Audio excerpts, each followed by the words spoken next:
What if everything you've been told about a healthy diet was never based on science at all? The truth is shocking. Modern nutrition guidelines came from 19th century religious visions, not metabolic research. Let me show you how theology, not biochemistry, ended up on your plate. Hey everyone, my name is Marc Bates. I'm a metabolic health coach, and this is part of my Roasting Sacred Cows of Nutrition set.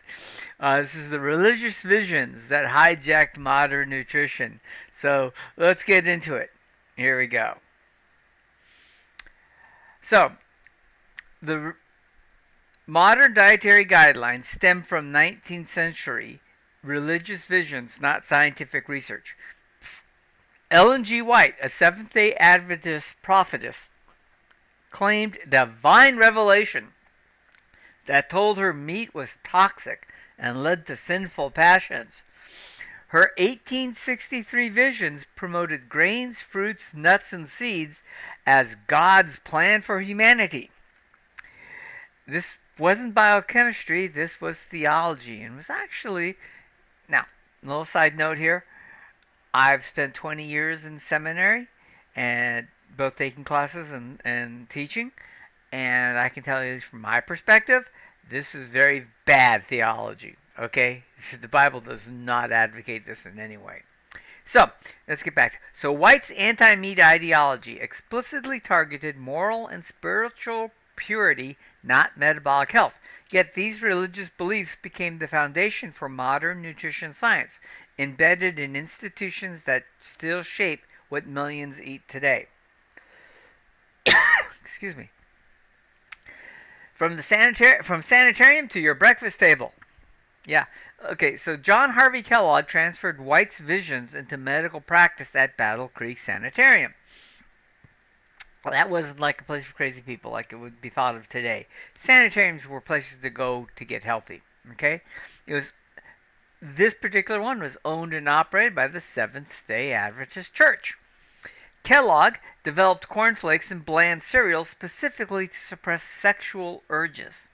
And he did a lot of other stuff that was really weird. So, yeah, if you're go get a documentary on John Harvey Kellogg. It's unbelievable what this guy believed in. The entire breakfast cereal industry emerged from religious sexual suppression, not nutritional science. Battle Creek became a training ground for dietitians. Lena Francis Cooper trained under Kellogg's Adventist ideology, and she co-founded the American Dietetic Association in 1917. For over 30 years, Cooper authored major dietetic textbooks promoting vegetarian, grain-based diets as healthy eating. Future dietitians entered the profession already believing meat was harmful, without exposure to metabolic science showing carbohydrate restrictions benefits for diabetes and metabolic disease. The ideological pipeline was complete. Religious doctrine became medical education. Then you have a corporate religious alliance that captures policy. So Kellogg's and Sanitarium, which is a food company primarily in Europe and Australia, right, were entirely, at that time, early on, were entirely Adventist-owned, and Sanitarium still is, companies, became major financial backers of dietetic associations worldwide. The Dietitians Association of Australia required members to actively defend cereal, grains, and sugars messaging as part of corporate sponsorship agreements. No conflict of interest there, is there? Similar partnerships existed across the United States. Kellogg's funded conferences, education programs, and public campaigns, while any narrative promoting grains and processed cereals was protected and amplified. Right? In fact, if you go to a dietetic conference, I bet you'll find that there is a food company that sponsors it, and that some of the snacks that are freely given out to all the dietitians are sugar-laden processed foods. Okay, just keep that in mind. Competing messages like low-carb, carnivore, or ketogenic approaches were labeled dangerous fads. This alliance leveraged institutional control over education, research funding, media narratives, and policy advisory boards. Religious ideology prevailed even when scientific evidence contradicted it. By the 1940s to the 1970s, hundreds of dietitians trained under this ideology occupied influential positions in public health and academia, shaping official recommendations. Okay, 1977 became a big turning point in all of this. The U.S. Senate Select Committee on Nutrition issued the first national dietary guidelines in 1977, recommending increased carbohydrate intake to 55 to 60% of calories, primarily from grains, while decreasing meat and saturated fat. These recommendations mirrored the Adventist Garden of Eden dietary pattern, despite lacking metabolic science support. The timing reveals everything. Pre-insulin era physicians like Dr. Elliot Jocelyn successfully treated type 2 diabetes with very low carbohydrate, meat-based diets. This was considered medical best practice before insulin therapy. Controlled trials from the 1950s to the 1970s demonstrated that carbohydrate restriction improved glycemic control and weight loss, while high carbohydrate diets worsened insulin resistance. Yet, plant-based low-fat recommendations prevailed because they aligned with Adventist philosophy, not scientific valuation. The 1977 guidelines enshrined grain-based, low-fat, plant-focused diets for the entire U.S. population, despite known carbohydrate intolerance in diabetes.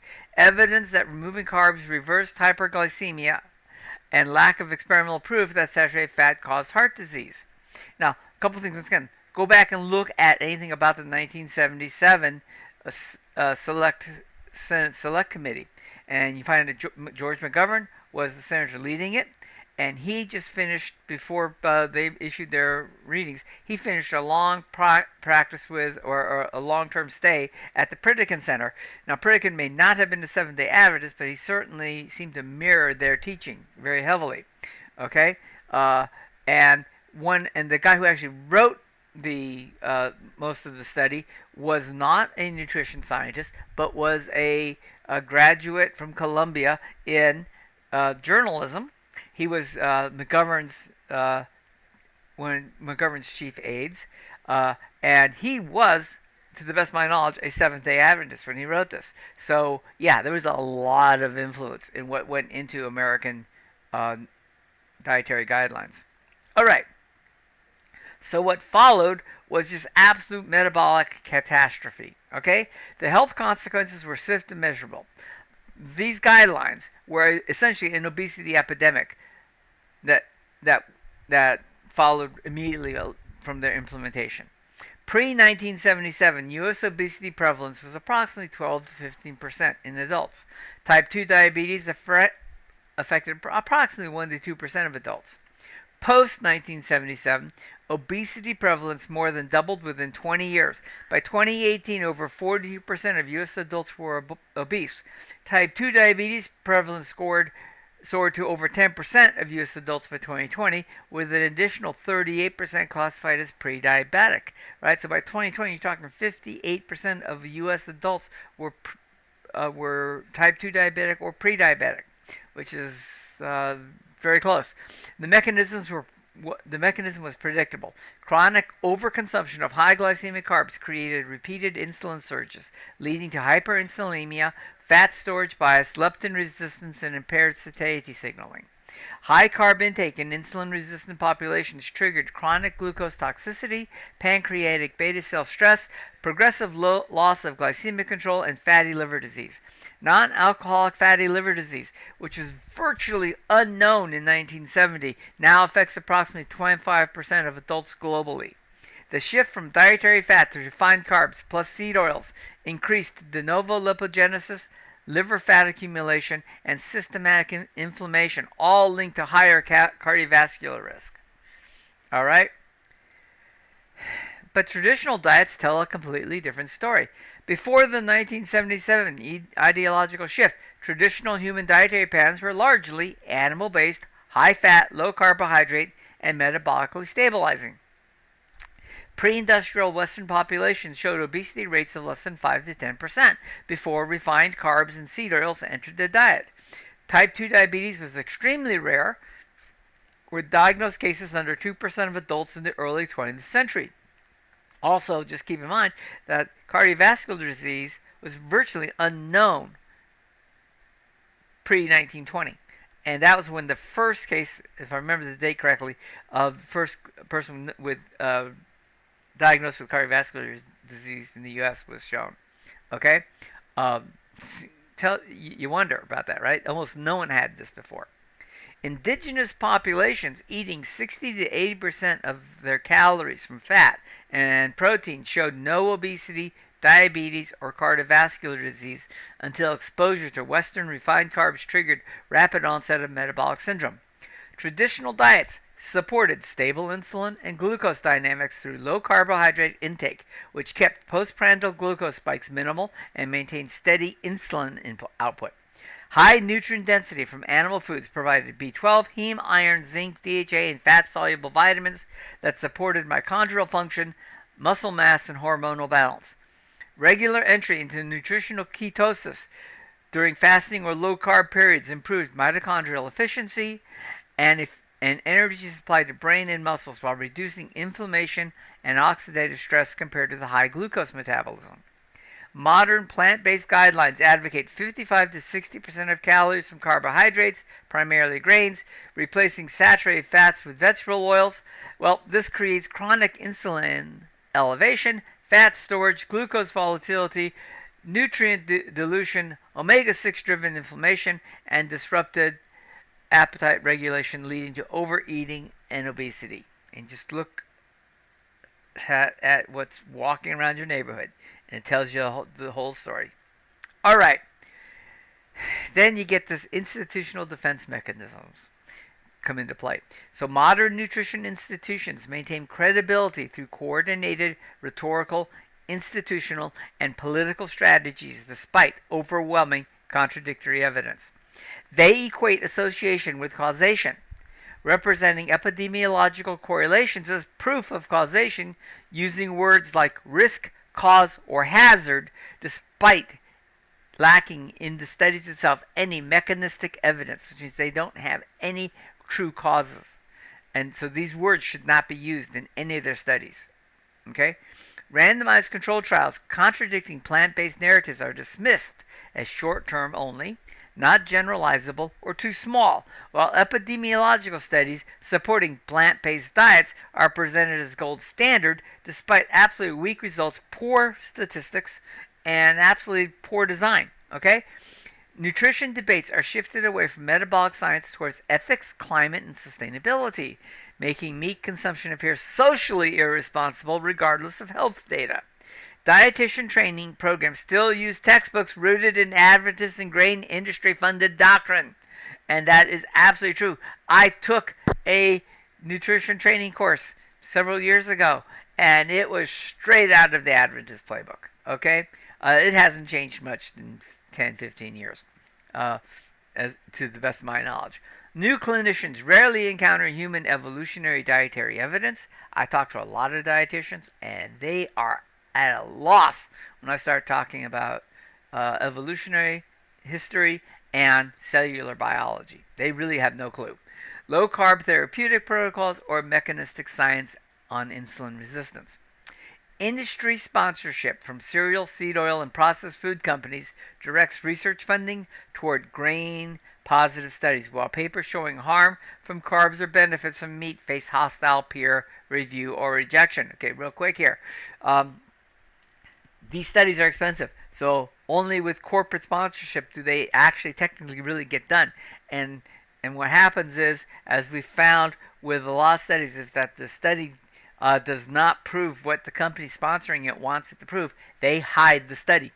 And it's only later on when we find them that we get to see the study. Okay? So this does go on. Also, if you go against the grain cartel, right, they punish you. Once again, Professor Yudkin at Harvard lost his chair because he was trying to tell people that sugar causes cardiovascular disease, not cholesterol and saturated fat. And boy, that didn't go well. And the poor guy suffered at the end of his career. Okay? So yes, they do hit back real hard. Okay, there's a paradigm shift, though, that's accelerating. A bottom-up transformation is occurring outside traditional academic and policy institutions, driven by data transparency, independent science, grassroots demand, and clinical results too strong to ignore. Virta Health trials show over 60% of participants achieve type 2 diabetes remission without drugs using ketogenic approaches, right? Outperforming American Diabetes Association recommendations. Continuous glucose monitoring reveals that high carb guidelines lead to repeated glycemic spikes and insulin surges in real time, while low carb approaches stabilize glucose. Alternative professional organizations like the Society of Metabolic Health Practitioners, of which I am a member, Nutrition Network, of which I am a member, are training thousands of doctors, dietitians, and coaches worldwide on low-carb protocols, bypassing traditional institutional influence. Books, podcasts, and social media expose conflicts of interest, including Adventist ideology and corporate funding of dietetic organizations reaching millions globally. Policy cracks are appearing. The American Diabetes Association updated its stance in 2020 to acknowledge low-carb diets as a viable therapy for diabetes management.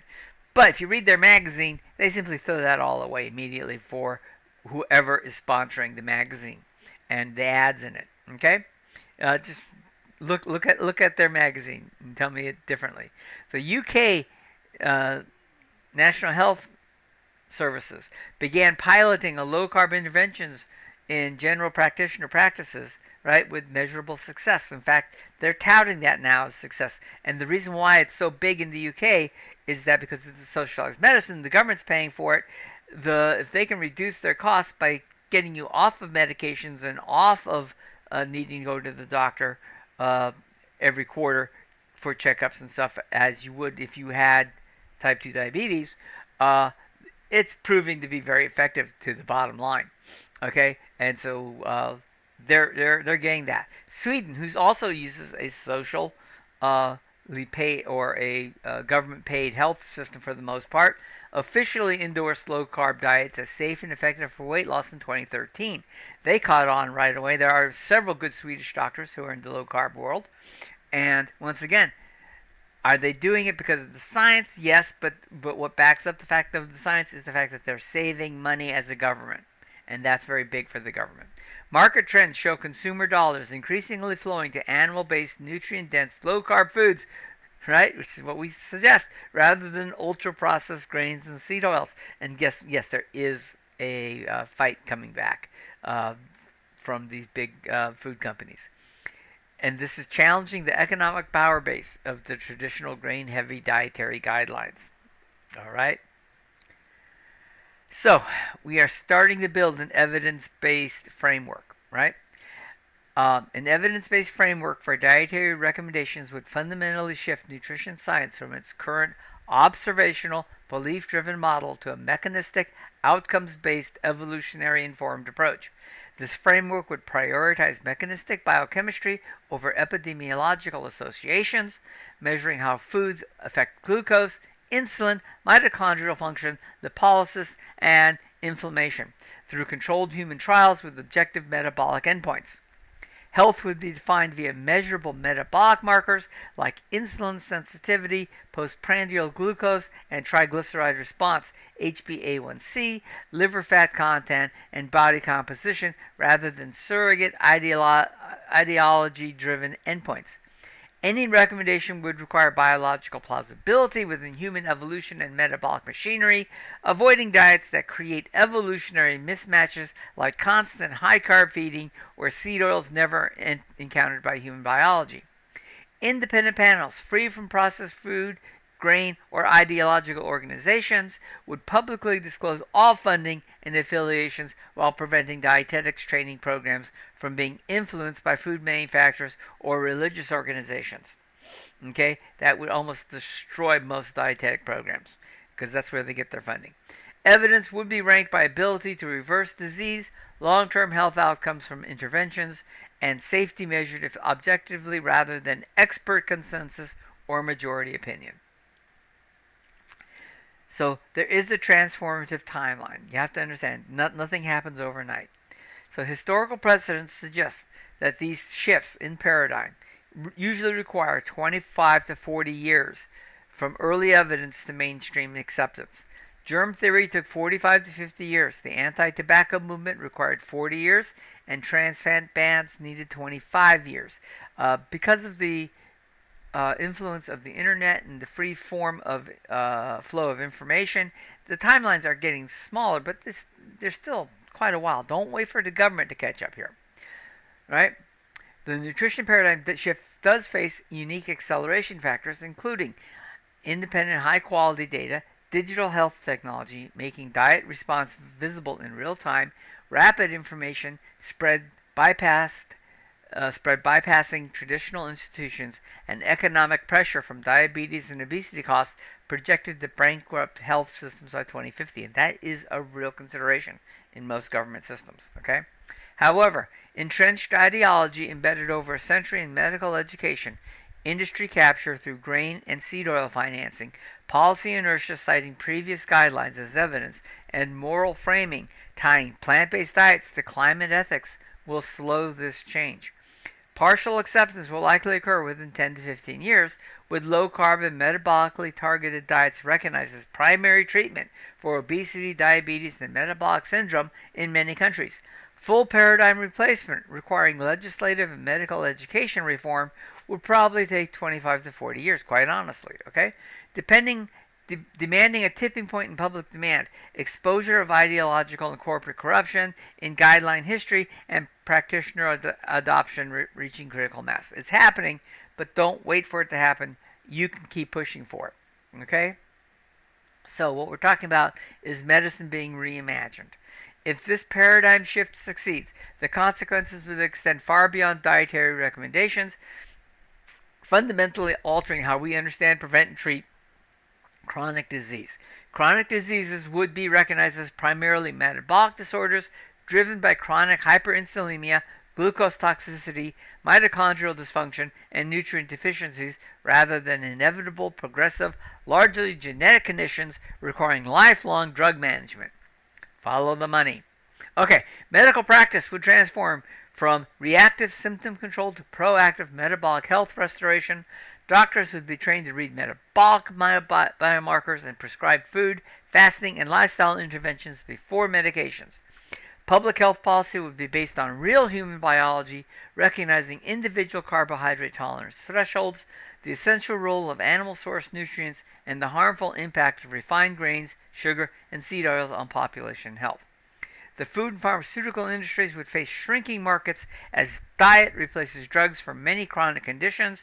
So follow the money if you want to understand why there's problems here, why they're fighting it. While agriculture would shift toward regenerative meat and dairy production and nutrient-dense low-carb whole foods. Nutrition science would regain credibility, grounded in mechanisms, biomarkers, and real outcomes rather than ideology or lobbying, comparable in impact to germ theory or sanitation and public health history. The evidence is clear. The paradigm is shifting. The question is not whether this transformation will occur, but how quickly institutional resistance will crumble under the weight of metabolic truth. Okay, and you can play your part in this. So thanks for watching. If you have some comments or some questions, leave them in the appropriate section. If you have more questions about things you want me to look at and cover, this is a community. I'm here to try to address your answers or the questions you have, provide you answers. Thank you. And so please put them in the comment sections as well. Contact me. I do read all the comments. If you haven't done so already, do like, share, and subscribe this video. It helps the channel a great deal. Thank you, and you'll help a bunch of other people. Appreciate it very much.